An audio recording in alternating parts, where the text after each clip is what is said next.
안녕하세요. 양승형입니다.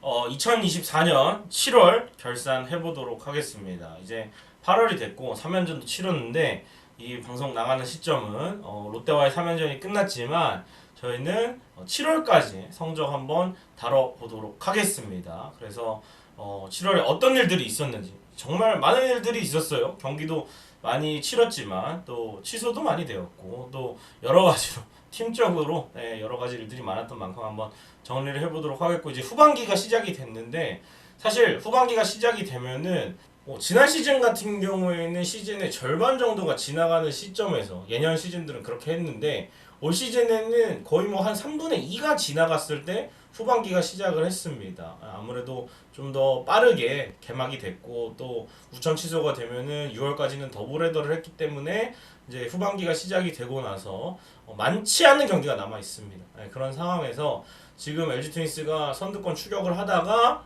많이 격차 벌어진 상황이기 때문에 이후의 레이스에서도 우리가 일단 2위를 사수하는 게 중요하다고 생각이 됩니다. 그래서 7월 레이스 어땠는지 한번 알아보도록 하겠습니다. 일단은 1승 6패로 정말 분위기가 안 좋았어요. 전반기 막판에 부진했고 올스타 브레이크 쉬고 와서 왜 이러나 싶을 정도로. 근데 최근 시즌들 보면은 대부분이 그랬습니다. 전반기 막판에 경기력이 안 좋아서 그래 충전하고 오면 잘하겠지 했는데 후반기 시작하자마자 또 부진하는 그런 패턴이 올해도 이어졌는데 키움전 루징 시리즈를 당했고 또 후반기 첫 경기인 기아와의 3연전 스윕을 당한 거 포함해서 7경기 1승 6패를 기록하면서 7월 출발이 굉장히 안 좋았는데 이 1승 6패 당하는 동안에 기아와의 맞대결 수입을 당했기 때문에 선두하는 게 멀어진 상황이 되었고요. 다행히 하나전 기점으로 또 타격이 살아나면서 7연승을 달렸습니다. 연승 중간중간에 또 비가 와서 여러 가지 일들이 있었죠. 뭐 켈리와의 이별, 김지성 선수의 공백, 또 선발 불펜 좀 불안한 부분, 이런 것들을 어느 정도 최소화하면서 만약에 경기가 더 있었으면은 언젠가는 이 좀 불안한 부분들이 데미지를 많이 받았을 것이라 봅니다만 다행히 좀 쉬어줘야 될 때 장마가 와서 휴식을 취하면서 선수들이 또 경기 감각이 좀 떨어졌다고 볼 수가 있지만 어쨌든 그 전까지 많은 경기를 치렀고 또 쉬어줘야 될 때 쉬어줘야 됐기 때문에 연승이 좀 길어지지 않았나라고 생각을 했고요.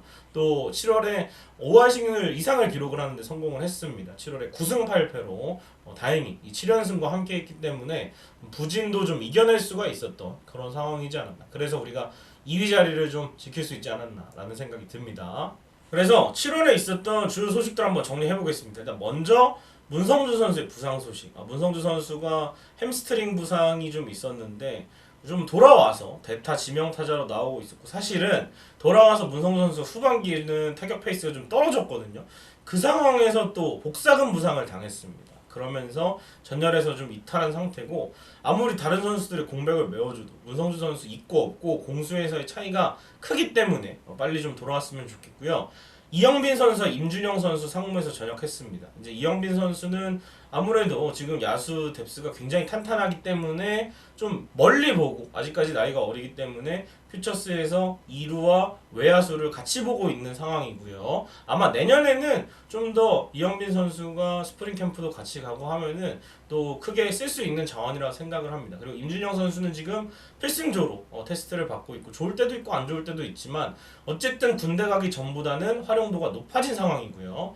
그리고 우리의 에이스 케이시 켈리 선수가 팀을 떠났습니다. 6년 동안 함께했던 켈리와의 작별 이후에 에르난데스 선수가 영입이 돼서 이제 실전에 곧 이번 주에 나서게 되겠고요. 김진성 선수의 SNS 사건, 두산전이었죠. 투수 교체를 지시를 했는데 거부를 해서 팀의 벌금을 받았고, 이 벌금 조치 불만을 가져서 SNS에 욕설이 담긴 글을 올려서 추가 징계를 받고 1군에서 말소가 돼야 했습니다.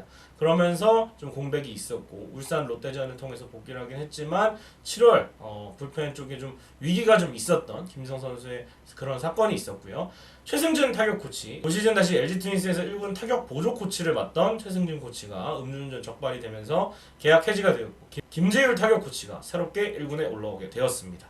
자, 이번에는 LG 트윈스 7월 좋았던 점과 안 좋았던 점 세 가지씩 한번 말해보겠습니다. 일단 좋았던 점은 새로운 4번 타자인 문보경 선수가 자리를 잡았다는 거예요. 사실 타격이 전반기에는 내내 좋지가 않았고 결국에는 고육지책으로 3번이었던 김현수의 타선을 내리고 문보경 선수를 4번에 오스틴 선수를 3번에 전진 배치를 하면서 문보경 선수는 이제 앞으로도 계속 중심 타선 4번에서 우리가 타선을 이끌어야 될 선수 중에 하나라고 생각을 하는데 나름대로 괜찮은 타격감을 보여줬습니다. 타율 2할 9푼, 출루율이 4할 1푼 6리, 장타율이 5할 3푼 1이나 됩니다. 이 정도면은 훌륭하죠. 사실 에버리지보다도 출루율과 장타율 여기서 높은 부분을 보여주면 문보경 선수의 장점을 극대화한다면은 분명히 팀의 많은 타점과 또 타격 기회를 생산을 해낼 수가 있거든요. 그렇기 때문에 3개의 홈런도 뽑아냈고 13타점으로 정착하는 데 성공을 했습니다. 이 페이스를 꾸준히 이어나가야 될 것 같고요. 안정감을 찾은 디트릭 엔스 선수가 7월에 1승이지만 사실 승 같은 경우에는 엔스 선수가 안 좋을 때 승을 많이 챙겼잖아요. 근데 이제 승보다도 이 등판 때 어떤 모습을 보여주느냐가 중요해요. 아무래도 불펜도 지금 불안한 상황이고 전체적으로 봤을 때 선발진에서 많은 이닝을 끌어줘야 되는데 평균 자책점 2.59 월간 1승에 그쳤지만 피칭 내용은 뭐 리그 1선발급이죠. 사실 뭐 다른 외국인 투수들도 있지만 엔스 선수가 이 정도를 기대하고 데려왔기 때문에 다행히 살아난 거는 좀 좋다라고 볼 수가 있겠고 이제 손주영 선수 거의 뭐 리그 에이스다운 모습을 보여줬습니다. 7월에 3경기 3승 평균 자책점 1.42 3경기 모두 선발승을 거뒀고 중요할 때 손주영 선수 등판이면 뭔가 안심이 되는 이제는 5선발이 아니라 3선발이라고 보시면 되겠고 켈리가 나갔고 또 국내 선발이 돌아왔지만 좀 불안한 상황에서 손주영 선수의 호투가 없었으면 7월에 이렇게 좋은 성적 내기는 어려웠을 거라고 생각이 됩니다. 7월에 9승 중에 그 3분의 1, 3승을 혼자 책임진 손주영 선수까지 아주 빛났던 활약이었습니다. 다만 이제 아쉬웠던 점 보겠습니다. 사실 다른 외적인 것도 있지만 경기력적에서 좀 아쉬운 점의 3가지는 역시 기아와의 3연전을 싹쓸이 패했다는 거예요. 후반기 첫 맞대결이었고 1, 2 맞대결이었기 때문에 굉장히 여기서 위닝 시리즈 이상을 거두면 혹은 1승이라도 했다면 계속 선두 싸움을 이어갈 수 있었을 텐데 수입패는 상당히 좀 뼈아프죠. 특히나 시리즈 2차전에서 역전패를 당한 게 너무나 아쉬웠습니다. 연장 접전까지 가서 졌는데 그 경기는 그냥 2대 0으로 이겼어야 되는 경기인데 너무나 아쉬웠고 또 추가점 못 낸 것도 아쉬웠고 생각이 나고요.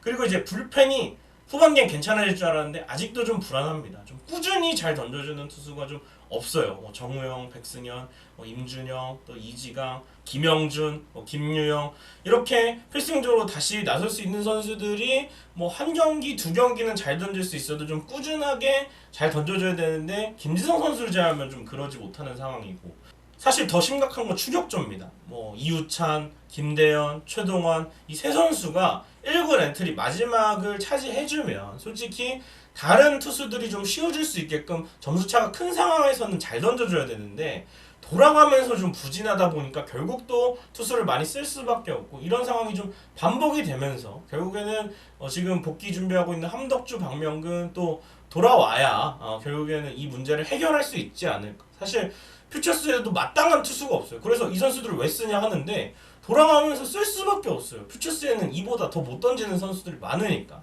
그래서 결국에는 돌아온 선수들이 새로운 선수들이 이 자리를 좀 채워줘야 됩니다. 그래서 8월에는 함덕주와 박명근 필승조 쪽까지는 안 가더라도 1이닝을 던지더라도 좀 여유 있는 상황에서라도 이 아쉬운 선수들 자리를 좀 채워주길 기대해 보도록 하겠고요. 또 후반기에 또 최원태 선수 굉장히 좀 실망이 크죠. 부상에서 돌아왔고 회복 기간을 충분히 줬는데도 후반기 3경기 2패에 14.04입니다.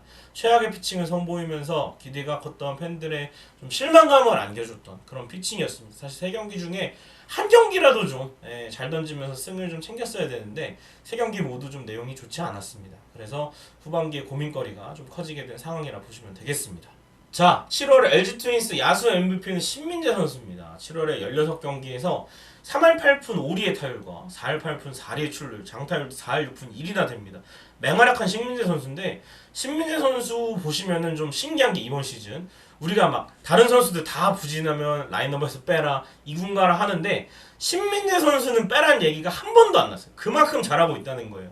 7월 월간 팀내 타율 1위, 출루율 1위, OPS 2위를 기록하면서 야, 이게 뭐 지금 팀에 잘 나가는 타자들이 많은데도 7월 한 달간은 다 신민재 아래였습니다. 2루 수비 역시 여전히 든든한 수비력을 보여주면서 뭐 수비에서도 뭐 실책이 나올 수도 있지만 신민재 선수가 또 많은 타구들을 오지환 선수와 함께 처리해주면서 공수 양면에서 정말 좋은 활약을 보여줬어요. 신민재 선수가 사실 올 시즌에는 구본혁 선수도 왔고 좀 경쟁을 해야 되는 그러한 위치에 있었는데 확실하게 2루 주전 자리를 본인 것으로 만들면서 좋은 모습을 계속해서 보여주고 있습니다. 여름에 또 체력 관리하기 힘든 포지션인데 신민재 선수가 잘 해내주고 있습니다. 그리고 역시 투수 MVP는 손주영 선수죠. 손주영 선수 뭐 7월에 완벽한 피칭을 보여줬고요. 등판이 3번인 게 아쉬울 정도로 손주영 선수의 피칭은 좋았습니다. 리그 정상급 국내 선발의 활약을 보여줬고 이대로라면 진짜 국대가 꿈이 아니죠. 그리고 이제 10승까지 얼마 안 남았으니까 10승 충분히 할 수 있다고 보고 6월 3경기 모두 퀄리티 스타트 피칭을 했고요. 7월 21일 두산전에서는 데뷔 이후 첫 7이닝 투구를 하면서 에이스 국내 선발다운 모습을 보여주었습니다. 자, 이렇게 양사장의 트윈스볼 7월 결산 한번 맞춰보도록 하겠습니다. 정말 7월에 팀이 롤러코스터 기간에 정말 힘들었는데 연승을 한번 달리고 나니까 지금 조금 안 좋더라도 다시 2위 자리를 좀 지켜야겠다는 생각이 드네요. 그거 연승 없었으면은 더 밑으로 더 많은 팀들과 순위권 싸움에 들어가야 되는데 일단 한숨 돌렸고요. 8월에는 2위 자리를 좀 굳히는 그런 경기들이 많아져서 또 기아와의 맞대결이 있으니까 그 경기에 좀 집중을 해서 마지막 추격 기회입니다. 그래서 잘했으면 좋겠습니다. 선전을 기원하면서 마치도록 하겠습니다. 구독, 좋아요, 알림 설정 부탁드립니다. 여러분 고맙습니다.